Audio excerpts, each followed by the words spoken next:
500 años o más. Entonces, es muy interesante con datos pertinentes, con buena literatura a la cual se puede acopiar otros datos.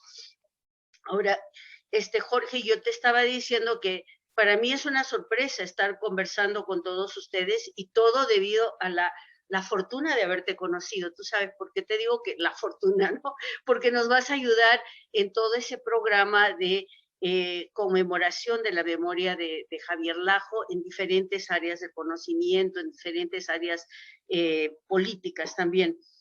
Pero primero yo quisiera presentarme en realidad para decirles desde qué perspectiva abordo el asunto de la historia. Yo empiezo como psicóloga social y soy de origen andino, soy cusqueña de nacimiento, de familia arequipeña. Y muy pronto salí fuera del país con una beca para estudiar bachillerato y maestría en psicología y siempre supe que quería hacer psicología social y después regresé al país, trabajé, la beca me obligaba a regresar al país, pero yo lo hice por razones obvias, también quería regresar al país. Entonces, a enseñar psicología y aprender psicología social in situ acá en el Perú. En realidad enseñé en San Marcos por unos poquitos años y esa fue mi real escuela graduada, porque pude tener la dicha de tener la heterogeneidad de estudiantes que tiene San Marcos, el ambiente político increíble, la autoeducación que se daba en San Marcos en ese momento. Parece que en ese momento la Universidad Nacional todavía no había sido abatida por la agresión del Estado, frontal del Estado para desarmarla. Y ha resistido, hay profesores admirables en San Marcos a pesar de toda la lucha que ha tenido la Universidad Nacional. Estuve allí, salí un poco con las alas quemadas, pero por razones burocráticas universitarias, siendo una joven profesora universitaria, y parte de mi reacción a todo lo que voy a decir tuvo lugar porque yo hice una investigación antropológico-social acompañando como asistente a un antropólogo social famoso inglés que hizo un estudio sobre migración en el Perú, comparándolo con migración en África, migración en el Medio Oriente. Tuve la suerte de ser su asistente y porque era angloparlante y él no hablaba mucho el castellano, entonces yo traducía todo y aprendí muchísimo. Pero para mí era un trabajo de campo en la psicología social que yo quería, que estaba fuera de enmarques positivistas, tales como los que prevalecían en los Estados Unidos cuando yo hablaba. Psicología social experimental era la nota y era encasar todo. En cambio, un trabajo de investigación comunitaria con un antropólogo social me da vocación de mirar el fenómeno psicológico social en vivo con un gran maestro. Bueno, a resultas de esa investigación que yo hice cuando era una joven profesora en San Marcos, tuve un artículo que se llama La identidad social en la dominación de clase y en la opresión cultural en el Perú de hoy, implicancias para la identidad nacional. Bueno, yo no he tenido mucha suerte académicamente en cuanto a ubicación institucional. Entonces, no encontré un hogar firme en San Marcos, o después vine en Arequipa, a la San Agustín tampoco, y ya era tiempo de regresar después de la maestría para hacer un doctorado. Entonces, ese artículo salió publicado en Venezuela y ha sido muy leído en Venezuela, en toda América Latina. Cuando alguien le dice, por ejemplo, a una persona, a un psicólogo social, ya de mi generación, Cristina Herencia, o en Brasil o en Costa Rica, dice, pues sí, su artículo sobre identidad. En el Perú no se ha leído. Y yo quería republicarlo en esta segunda venida, ya con el doctorado, para que se discutiera, porque es muy relevante a la situación presente. Y ese artículo, ese trabajo sobre identidad, no fue una elaboración teórica mía, no es que yo leí un documento, leí la teoría de tal autor y entonces fui y comprobé la hipótesis, no, era la realidad misma la que me dio los datos y la que me hizo leer lo que estaba ocurriendo en el país. Lo que yo leí en el pueblo joven estudiado, porque yo lo abordaba desde un punto de vista psicológico, social, y lo que le dije al profe, a Peter Lloyd, que era el director del proyecto: Peter, lo que yo quiero es analizar formas de crianza de niñas, de niños, entre diferentes grupos culturales del pueblo joven, y además me interesa mucho el ángulo de género, cómo crían migrantes andinos y migrantes no andinos, pero pobres, a sus hijos en términos de roles sexuales. Me dijo, está muy bien, está maravilloso. Bueno, el trabajo ese se hizo, pero lo más interesante es que leyendo las biografías yo pude, me sorprendí porque transcribíamos las biografías espontáneamente, tal como los pobladores nos las dictaban, y al revisar las notas me di cuenta de un detalle muy interesante. Habían pobladores que se referían a ellos, a los otros, fuera del pueblo joven, siendo migrantes andinos, como los blancos. Y dije, bueno, los blancos, oye, yo no pensaba que eran los nativos americanos del norte que hablaban de los blancos y los pieles rojas, pero aquí también hay los blancos. Pero eso me dio mucha curiosidad. Si este grupito, estas personas dicen los blancos a los de fuera, quiere decir que ellos racialmente se consideran no blancos, o sea, y no quieren llamarse indios, pero son no blancos, ¿no? Pero se definen por criterios raciales. Entonces, la curiosidad era cómo se definen los otros pobladores. Revisamos las 85 historias familiares y descubrí 5 grupos de identidad. El grupo de identidad andina genuina, donde no se concentraban en los otros, sino trataban de reiterar en su narrativa que ellos eran de una comunidad andina, eran runas, y no tenían nada que ver con esta sociedad blanca, tenían con esta sociedad urbana, no le decían blanca, y que tenían sus propios usos y costumbres, tenían su idioma, etc. Fascinante, estudié todos sus valores, su cosmovisión, su forma de crianza de niños, y después había otro grupo que se refería, ya se refería a los otros, pero como la gente de plata, entonces decía, entonces lo que los diferencia es el nivel de ingresos. El tercer grupo era el que definía el grupo dominante en términos raciales, los blancos. Entonces, por implicancia, había diferencias étnicas, no solamente de adquisición de dinero. El cuarto grupo era un grupo muy interesante, porque ya no se referían a los otros como la gente de plata o la gente blanca, sino volvían a referirse a ellos mismos como el primer grupo, pero se autorreferían como los pobres. Nosotros los pobres, señorita, nosotros la gente humilde y todo. Entonces, ya ellos se saben pobres en comparación con el grupo dominante que tiene plata, que tiene poder que ellos no tienen. Ese era el cuarto grupo. Y el quinto grupo era el grupo de identidad, que teniendo el mismo origen, generalmente andino, decían, señorita, nosotros somos peruanos, usted y yo somos peruanos y tenemos lo mismo, somos peruanos, pero hay que ver estos indios que nos rodean, estos indios despreciables, sucios, ignorantes, tenían todos los estigmas que carga la clase media para referirse a ellos, y reproducían lo más que podían los hábitos de la clase media y querían salirse del pueblo joven tan rápido como podían. Bueno, esos 5 grupos los definí como identidad india originaria, identidad india defensiva, identidad india conflictiva, identidad india borrosa e identidad nacional peruana anti-india.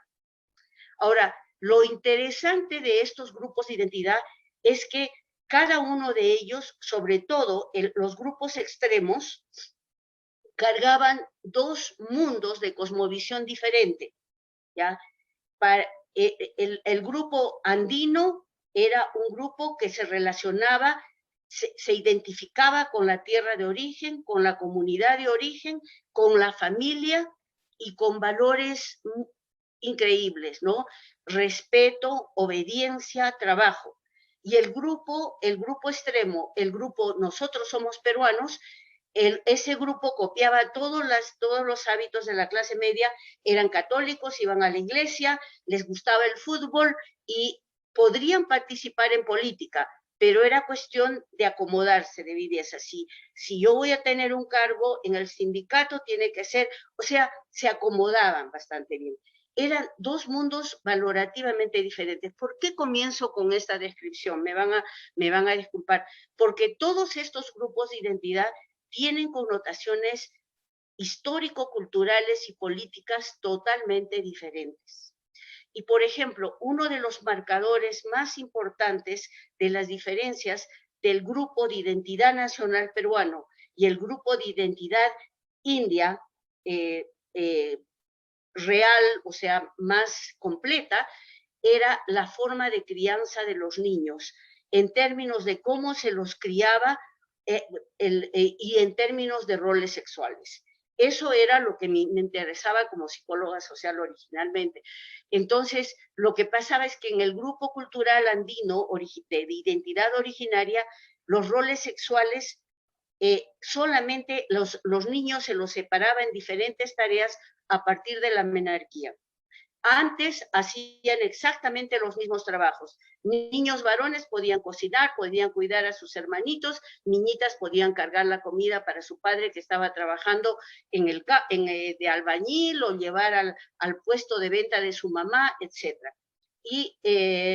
Y en cambio, a medida que uno se acercaba al polo de identidad nacional peruana, los roles sexuales eran extremadamente diferentes. Las niñas con todas las convenciones de feminidad encerradas en la casa, sirviendo, ayudando a la mamá, sirviendo al papá y a los hermanitos y encerradas y mirando el mundo desde dentro afuera, pero estaban cautivas. Y los niños varones fuera en la calle pateando pelota, luchando, eran dueños del mundo. Entonces, los roles sexuales, todo ese trabajo fue importantísimo para yo proceder con trabajos de campo en la sierra. Hice un trabajo para la FAO sobre crianza de niños en comunidades andinas, simplemente para confirmar si lo que yo veía en el pueblo joven se repetía también en las comunidades andinas y cómo lo hacía. Bueno, esto fue el camino de un descubrimiento de dos mundos completamente diferentes.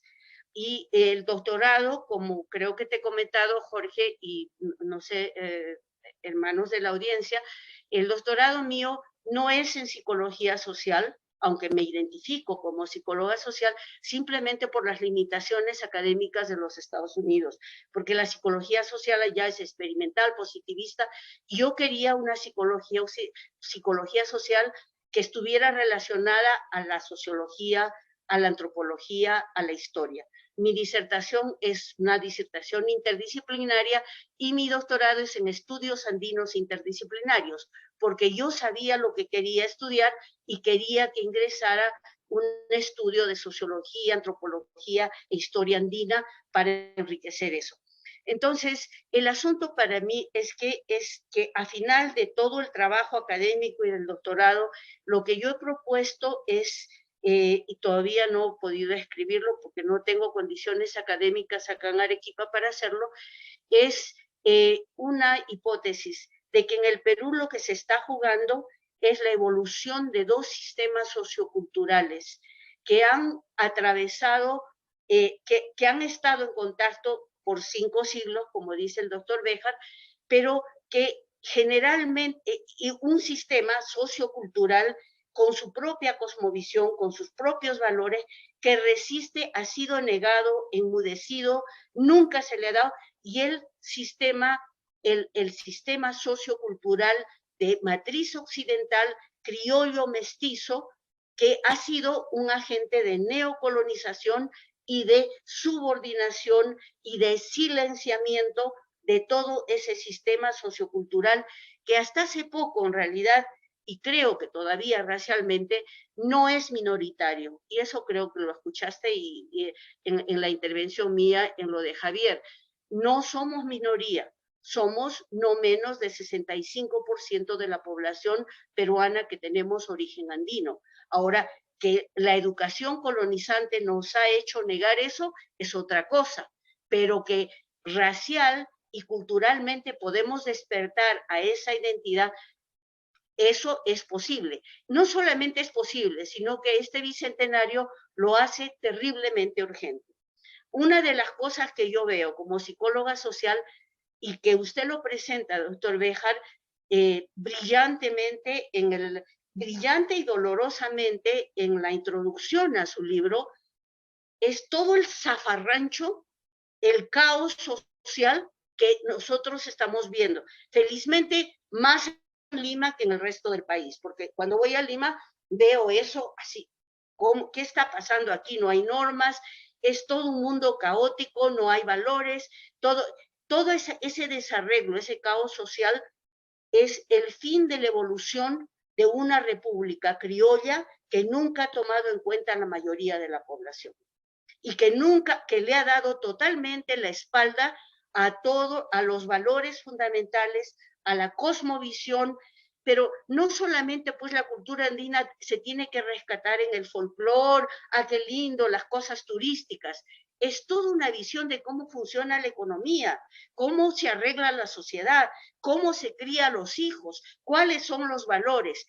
Los pobres subordinados, oprimidos, descendientes del Ande, han tenido que enmudecer y callarse en todos los idiomas y lamentablemente el arrasamiento de la globalidad modernizante está arrastrando una corriente de sus hijos y sus descendientes que están abandonando a toda prisa lengua, cultura, identidad y no saben lo que son, no saben dónde van a ir.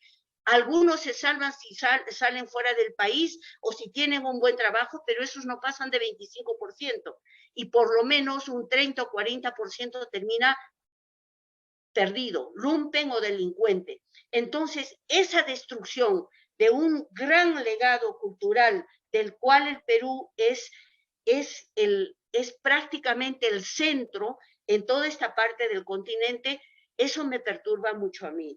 Y claro, por supuesto, el único dialogante, bueno, y los amigos de Javier, como Pablo Macías, que has conocido, Jorge, el asunto es que para mí conversar con Javier era aliviar mi ansiedad.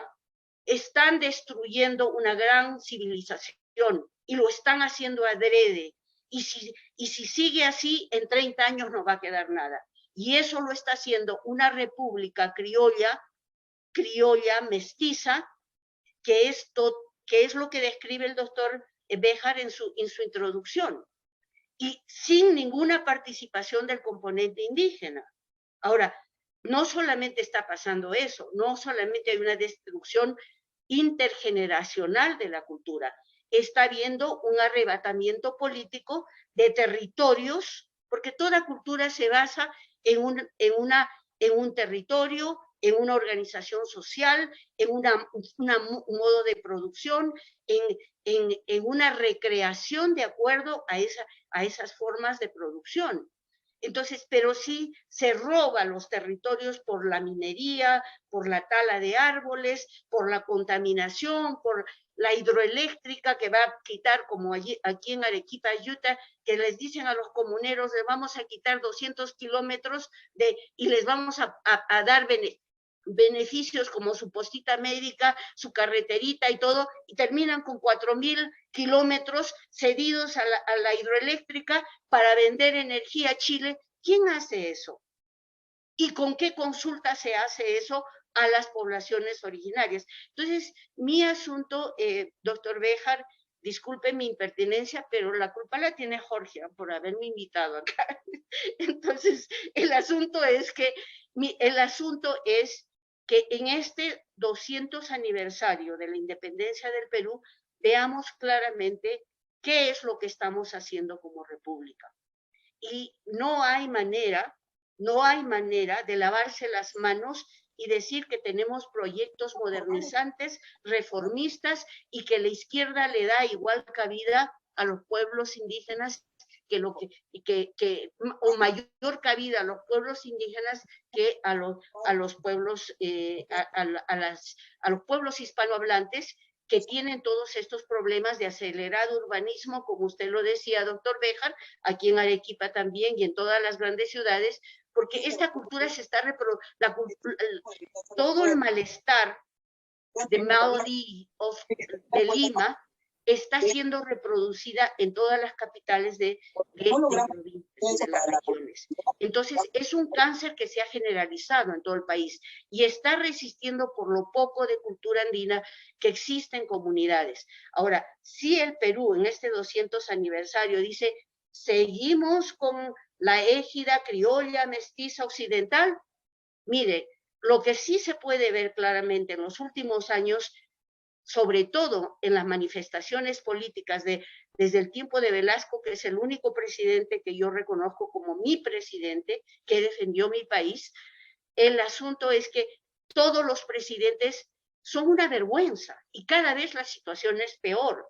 Entonces, una de las preguntas que me quedaba para el doctor Béjar ahora, en esta tercera edición de su libro y en este momento crítico en el que estamos atravesando, es qué piensa ahora que el pueblo ha dado su palabra dando un voto a un tipo con el cual se identifica no por lo político, sino por la identificación de condición de vida, que en realidad es un instinto cultural de decir, este sí nos representa, ¿no? Entonces, hay todo un asunto muy grande de revisión que tiene que hacerse acá. Y como les digo, no se trata simplemente de incorporar a las comunidades y hacer mejor el Estado criollo o de hacer programas de educación bilingüe que no se hacen con buena voluntad, sino se hacen porque se copian los modelos que tiene Estados Unidos y Canadá y que manda el Departamento de Estado a implementar acá, y cuya lógica no es decir, sí, somos multiculturales, somos aún plurinacionales, con ciertos reparos, claro, porque plurinacional ya va a asuntos más de base, pero multiculturales, el folclore, como vamos a tener en estos días, supongo. A los indios y a los originarios se los utiliza para bailar en todas las calles, pero nunca se les consulta en cosas serias y nunca se les respeta en sus derechos. Y de eso somos todos los mestizos criollos totalmente cómplices, porque no lo vemos. Y entonces una de las peleas que yo tenía al lado de Javier, a quien extraño muchísimo, es que no se puede andar con eufemismos políticos, no se puede hablar de simplemente vamos a incorporar a las comunidades campesinas, a los obreros, a las centrales. No, señor, los indios no somos solamente una categoría económica. No nos definimos por nuestro rol en la producción de un sistema dominante cuya intención ha sido eliminarnos física, cultural y espiritualmente hasta este momento. Somos naciones. Y no solamente hay una nación, por supuesto, porque el Estado confederado de los Incas, en lo poco que he podido visualizar el libro, doctor Béjar, usted ya lo contempla como una posibilidad y hay que estudiar. Entonces, hay que estudiar eso. Entonces, un Estado plurinacional implica control de territorio, implica control de recursos, soberanía en cuanto a interpretación histórica, soberanía en cuanto a educación, soberanía en cuanto a manejo de mi lengua y mi cultura. El Estado y las constituciones no contemplan eso, nunca lo han contemplado, pero ya tenemos legislación internacional que nos protege y tenemos el derecho a defender nuestra vida como originarios, como pueblos, naciones originarias, de lo cual el Estado peruano y la sociedad peruana criollo mestiza solamente reconoce las comunidades campesinas. Eufemismo, señores, es lo que queda de grandes naciones. Entonces, el reto que teníamos con Javier era cómo movilizar esa conciencia de recuperación de raíces en la mayoría de la población, porque no se trata solamente de tener una parte con el Estado criollo, occidental, mestizo, de matriz occidental, de izquierda o derecha, sino se trata más bien de tener soberanía como raza humana. Ahora, para consolarnos y decirles que no solamente es una cosa del Perú. Esto es un problema de todas las Américas. Y entonces cuando se habla, como vi hojeando también en el libro, que dijo, en un momento San Martín y Bolívar, cuando hacían la independencia, hablaban de la gran patria latinoamericana. ¿Por quién se define la gran patria latinoamericana? ¿Por lo criollo mestizo occidental neocolonial? ¿O se define por lo que todos esos sectores siempre han creído mutilar, enmudecer y eliminar a fin de cuentas, desde Alaska hasta Patagonia, todos los pueblos originarios del continente? En ninguno de ellos les ha ido bien. Todos han estado amenazados de muerte. Bueno, el asunto es que recién a fines del siglo XX, como me dijo mi maestro del doctorado, Richard Shedel, adoraba al Perú y hizo traer sus cenizas al Perú, porque decía, uno no escoge dónde nacer, pero uno sí puede escoger por quién morir y dónde enterrar sus cenizas. E hizo traer sus cenizas a la nación Mochica Chimú, porque amaba tanto al Perú. Y él me decía, mira, Nina, es solamente a fines del siglo XX que la población originaria ha podido recuperar los números que tuvo durante la invasión europea. Recién estamos respirando, pero estamos medio descerebrados. O sea, toda la educación occidental que nos han metido sin valores no tiene nada que ver con nuestro mundo cultural.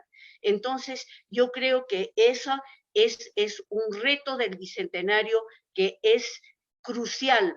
Y miren, si el Perú se pronuncia en un sentido de proteger ese patrimonio, no solamente para la venta mercantil del turismo, sino como égida de valores y como participación personificada de una de las grandes civilizaciones del mundo. Entonces, si el Perú se decide por eso en este momento y hace un giro, toda la dinámica de Sudamérica va a cambiar. Y no solamente de Sudamérica, de todo el continente, porque el Tahuantinsuyo es tan grande y tan poderoso y tiene tantas contribuciones al mundo que puede hacerlo. Pero si nosotros en el asiento central, en los Andes centrales del Tahuantinsuyo, negamos lo que tenemos, lo oscurecemos, lo tratamos con eufemismos, menospreciamos a los cholos y a los indios y además les achacamos todos los problemas de la pobreza del país, entonces nosotros estamos realmente cortándonos nuestras raíces y condenando a todo el continente. Porque aquí sí se puede prender la mecha, pero si no lo hacemos, estamos siendo cómplices de eso. Disculpen, la otra cosa que quería decirles antes de cerrar, ya me he pasado del tiempo, ¿no es cierto, Jorge? Ahora te vas a arrepentir por invitarme. El asunto es que la otra cosa que quería decirles es que hago este pronunciamiento por una razón muy importante también, porque soy mujer y porque lo que he encontrado, la riqueza de la cultura andina en términos de trato de género, y la disertación doctoral mía es sobre género en los Andes, está en inglés, la pueden ver en la Universidad de Texas. Yo quería traducirla acá, pero no tengo condiciones para hacerla traducir. Necesito un hogar académico que nadie me da. Entonces, el asunto es que el trabajo doctoral mío sobre género en los Andes, y lo que es importante es que la cultura andina ancestral tuvo un sistema de género que no enmudeció a las mujeres, que no las consideró secundarias, auxiliares, subordinadas, dispensables en la dinámica social. Muy por el contrario. Tiene una larga historia, una historia milenaria, la evolución de los Andes centrales, no solamente en el Tahuantinsuyo, pero el Tahuantinsuyo asentado en miles de años atrás de estructuras de poder femenina que nunca hicieron de la mujer ese apéndice que quiere reivindicarse bajo las reglas masculinas como quiere el feminismo occidental. Entonces, para mí también es un compromiso personal. Si he aprendido, tengo que hablar, y a veces me meto yo porque dice, aquí hay puro hombre, voy a hablar yo también porque soy mujer. Entonces, con eso cierro eso. Y una cosita también que tiene que ver con lo tuyo, Ricardo, que tú eres historiador, hermano. El asunto es que el segundo trabajo mío, el segundo estudio mío, la disertación doctoral, es sobre género en la gran rebelión de Túpac Amaru y Micaela Bastidas. Y eso me hizo ver que cualquier ciencia social, porque ya me había paseado por la sociología, la antropología y todo, cualquier ciencia social se queda chica ante la historia. La historia completa y envuelve todo. Es una maravilla de disciplina, porque la visión en el tiempo completa toda la figura. El asunto que es importante para la independencia nacional es que considerar que la única revolución que pudo producir la independencia de los pueblos originarios, no solamente de los Andes, sino de todas las Américas, fue la gran rebelión de los Andes, de José Gabriel, Micaela, de Túpac Katari, de Bartolina Sisa, que no fue solamente una expresión individual heroica de unos cuantos, tiene que ver con una manifestación de todo, manifestación de género andina que viene desde Challanta en Bolivia con dos viejitos, una parejita que se puso, que se rebeló contra la dominación colonial y se fue hasta Buenos Aires, y después sigue con José Gabriel y Micaela, y sigue con Túpac Katari y Bartolina Sisa, y ha seguido. Entonces la paridad, la dualidad, la complementariedad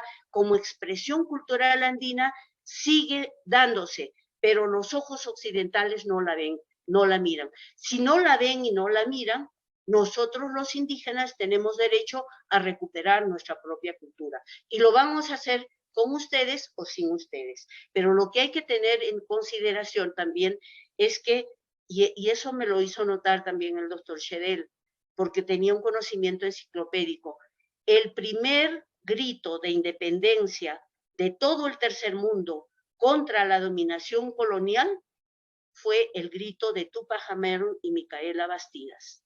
Los primeros nativos de lo que ahora se considera el tercer mundo, rebelada contra la dominación colonial occidental, fue Túpac Amaru y Micaela Bastidas. Entonces, no es ninguna insurgencia pequeñita. Ahí se tuvo un protagonismo enorme por los Andes centrales. Y la otra cosa que es también muy importante de la rebelión de Túpac Amaru, que los historiadores no toman en cuenta. Y aún Javier, mira, su trabajo, pero con él seguíamos siempre conversando y discutiendo, ¿no? Entonces, el asunto es que la rebelión de Túpac Amaru tuvo lugar escasamente 32 a 35 años antes de la llegada de San Martín y Bolívar. Hasta de 1780 a 1785 se había matado cerca del 70% de la población masculina indígena en esa rebelión.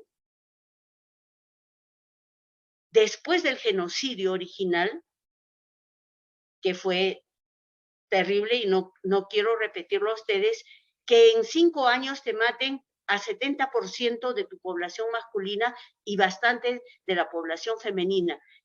Ahora, soy psicóloga, hay traumas colectivos terribles y eso nunca se ha considerado porque nosotros los indios no somos considerados como seres humanos. El dolor nuestro no se considera, no se pone en la fórmula. Entonces, cuando vienen los realistas buscando soldados de las comunidades, chiquillos de 15 y 16 años, una madre asustada que han matado a toda su familia, tiene que darlo al realista o tiene que darlo a San Martín y a Bolívar, porque si no, bueno, si no los matan y tal vez en la guerra pueda sobrevivir. Entonces, hay todo el componente étnico de toda la liberación de los Andes y la liberación y de la declaración de la República y de la independencia del Perú. Y con esto creo que ya tengo suficiente, ¿no?